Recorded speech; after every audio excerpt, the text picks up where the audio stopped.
7 years ago, on the Thursday night before spring break, my friends and I were out in the town celebrating the fact that we had just finished our last final exam. And on our way into the second venue, one of my friends stops almost mid-stride, pulls out his phone, and starts to tap away. Not 10 seconds later, he turns to me and says, "I just tweeted that it smells like hair in here. Doesn't it smell like hair?" Now, I know what most of you are thinking. Must have been a good time. You must have been raging drunk. And unfortunately for us, we were not in that state of mind just yet. Remember, it was just the second venue. We had a long way to go. But what that type of tweet symbolized is what we had come to expect from social media at that point in time, 7 years ago, and also to some extent today. It created a stigma that social media is a place where there's so much noise, it's almost impossible to find any signal at all. Almost no meaning that we can pull from the tweets and posts and photos that we find online. But I actually argue that all of this, the status updates that have almost no substance, are actually part of something much bigger. Part of the way that we tell our stories. Now, in order to understand how we got here, we have to understand the way technology moves its way into our lives. And there are 3 stages for that to happen that every single technology goes through. Social media, the telephone, the telegraph, the television, the newspaper, the book. Nothing is immune. And the first stage is dismissal. At that point in time, I looked at my friend in disbelief and said, "Really? What's the point? What kind of story can you tell in 140 characters? What kind of meaning can you get from that?"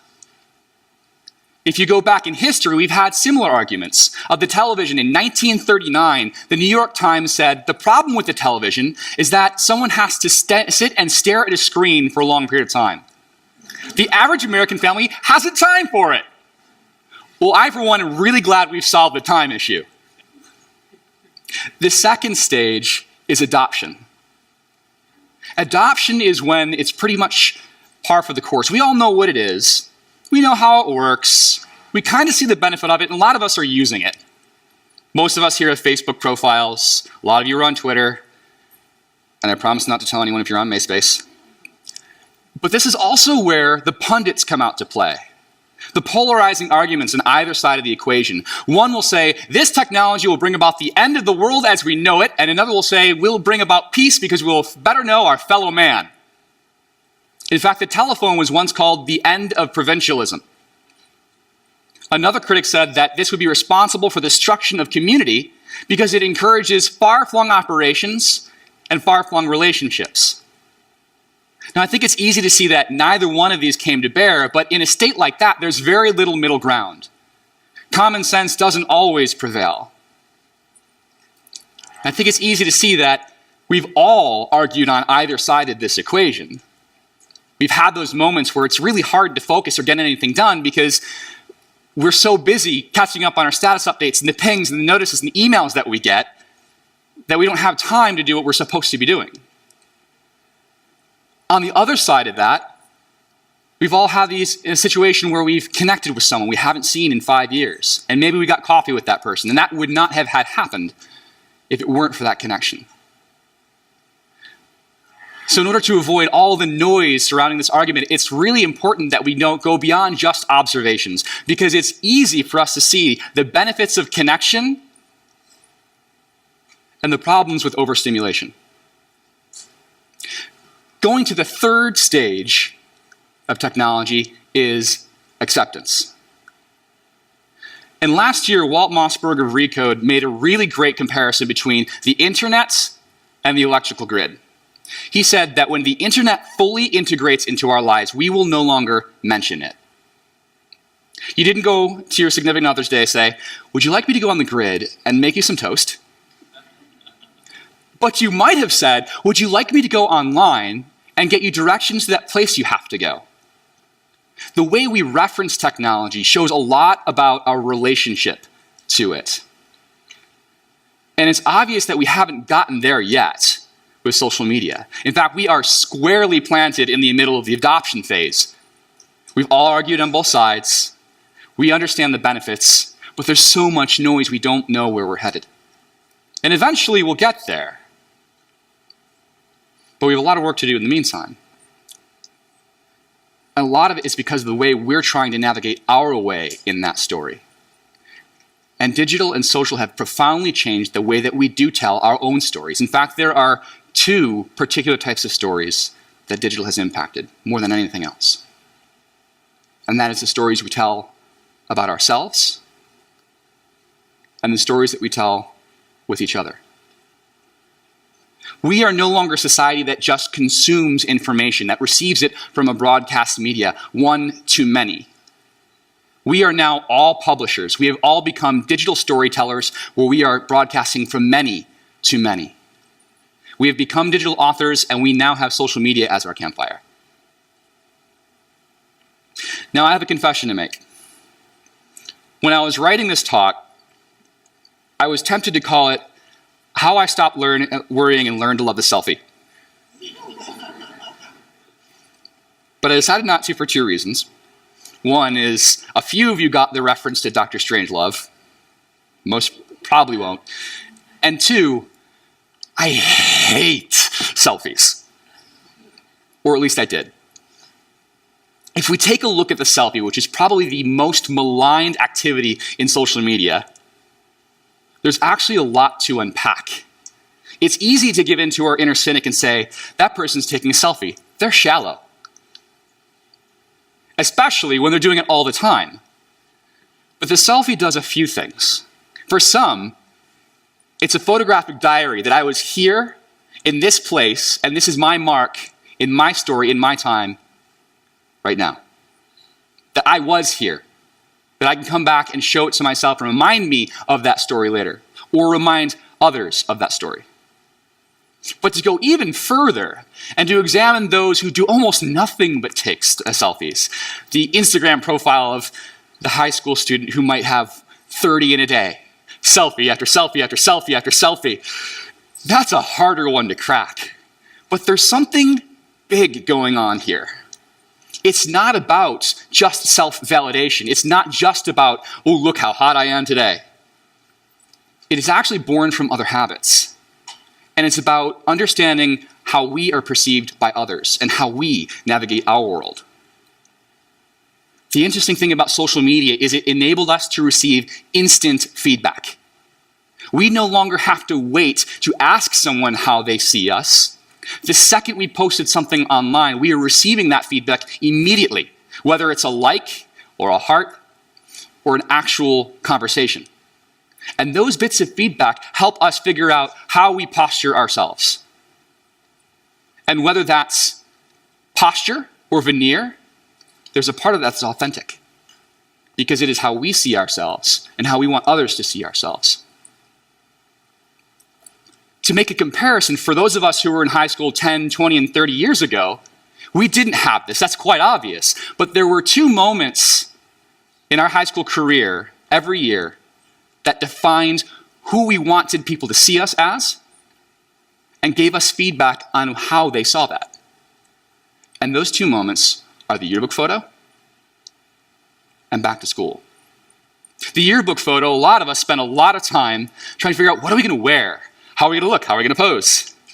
Are we going to get the laser photograph background or not? But that was crafting an image.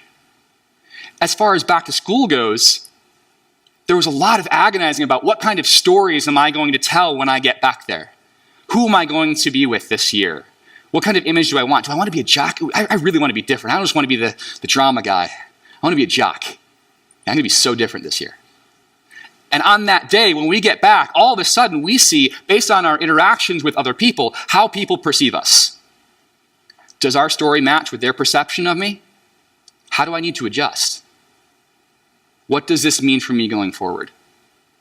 So there is a comparison, and we've gone from a society where there is no such thing as a second chance for a first impression to every day is back to school.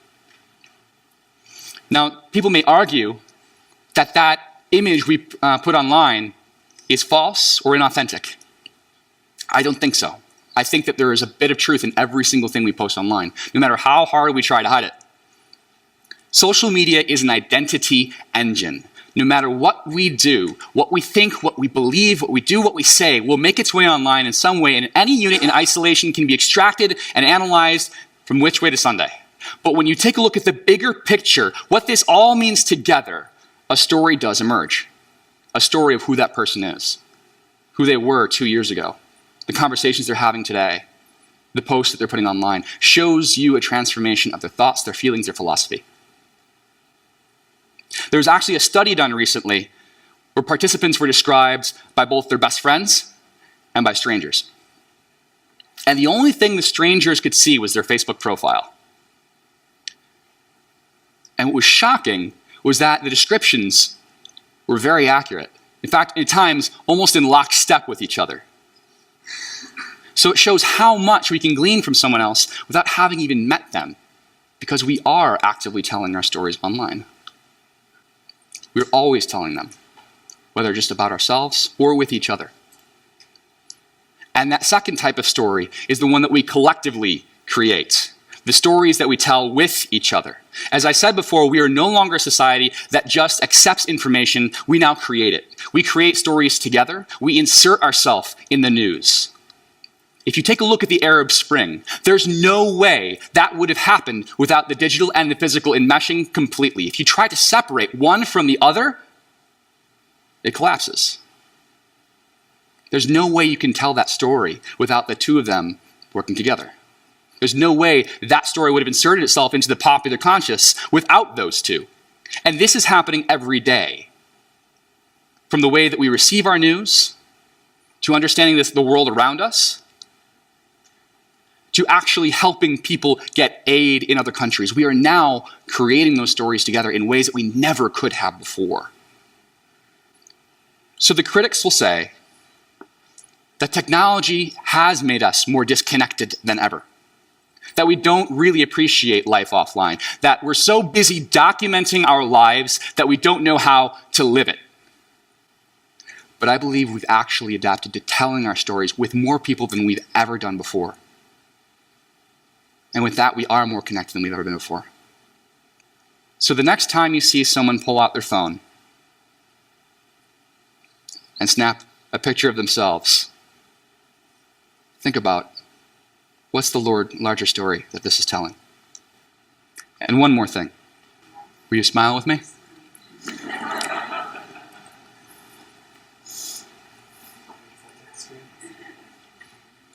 Thank you.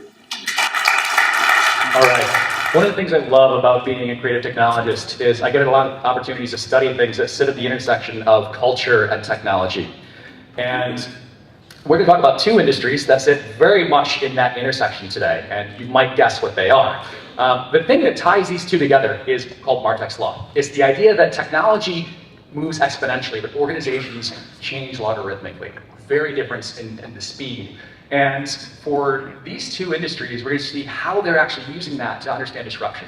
When we take a look at most responses to disruption, there's two productive ways to do it with an agile context. One is responding to disruption and understanding how to adopt the technology, and the other is actually chasing consumer changes in interest and preference by using that technology. So how do we understand these things? Well, the answer is obviously pizza and porn. I mean, what else would you use to understand context for disruption and innovation? But why should we study something like porn? Well, the reason for something like this is less about what the activity is, but the nature of porn itself. The idea that an industry that's been under assault for disruption since pretty much time immemorial, its natural state is disruption. It's not something that's new. It's not something that's just hitting the industry. Many of you are probably familiar with things like the format wars, Betamax versus VHS, etc. The story here isn't so much about how much porn pushes adoption of technology, but it's its resilience to disruption that we can actually learn from. So to get an idea, let's go to the music industry and say, if Napster actually won that fight, they are the largest producer and distributor of music ever, and instead of musicians stopping production because they're not getting paid, they're actually doing it at an exponential volume unlike you've ever seen before. This is porn. That's actually what's happening. So when you take a look at an industry that now has the most valuable asset that it produces become completely valueless, how do you still have an industry? Well, there's two different things that happen with the creators and distributors. The creators are actually able to take that content and use it to drive people to other social platforms that they can actually monetize that traffic in ways that are piracy resistant, services and entertainment. For the distributors, they're able to actually mine that content for the data and become vertically integrated big data companies. Next to Netflix and Google, I'm not kidding. MindGeek, the largest of all of them, is able to take this data and understand shifts in consumer preferences and tastes and be able to use that not only to suggest what you should watch next, like you would with the YouTube or Netflix, but what they should make next, all the way down to authoring the scripts for the content, from furniture recommendations, clothing, to the performance of the actual actors. That is what they're able to do with that data. Think about that for a second. So what does this actually, how does it apply to your business? Well, the number one thing to think about is when your business model actually comes to an end, that doesn't have to be the end of your business. The industry has survived and thrived and will continue to do so, but that's something we can pull from ours. So let's switch and talk about something delicious. Pizza. So, how can we learn from something that's all about pretty much shameless innovation in the most frivolous activities you can imagine? Well, essentially, this is the formula for how a tech company or a company goes from khaki corporate Midwest to tech culture darling in a matter of a couple of years. This is their formula, from things like pie tops to drone delivery via pizza. What Domino's realized is they're not in the pizza game. They're in the delivery business. They happen to be a tech company that is the delivery business that happens to just sling pizza. Now, by being a tech company, all bets are off. They can do whatever they want. And in fact, they're now in the big data game. And what they're able to do with their new Super Bowl commercial is have people submit photos of their pizza, get points, and mine that information for all sorts of things like the variables, the toppings, the context, the location, stuff that they could never have gotten through Facebook or scraping, and now they're a big data company. So what is this all about? This is about controlling your application layer. They don't want to wait until they're disrupted like the automotive industry or the cab industry was by Lyft and Uber. They want to own that piece of the future. So they're thinking about their application layer and making small bets and saying, well, what will that be? And as a result, whether they win or lose, they learn how to build the tool set for what the future of convenience technology looks like. And by doing that, they build a tool set and a vocabulary for what that future experience is going to be. How can you do this? Well, by spending a lot of time thinking about what your application layer could potentially be within your industry. Then make some small bets. Don't wait for the best practices and case studies to come out. Make the bets now. Understand what actually happens and use that to build a tool set so that you can start to build your application layer. Might even help study some industries that major in frivolity. Thank you.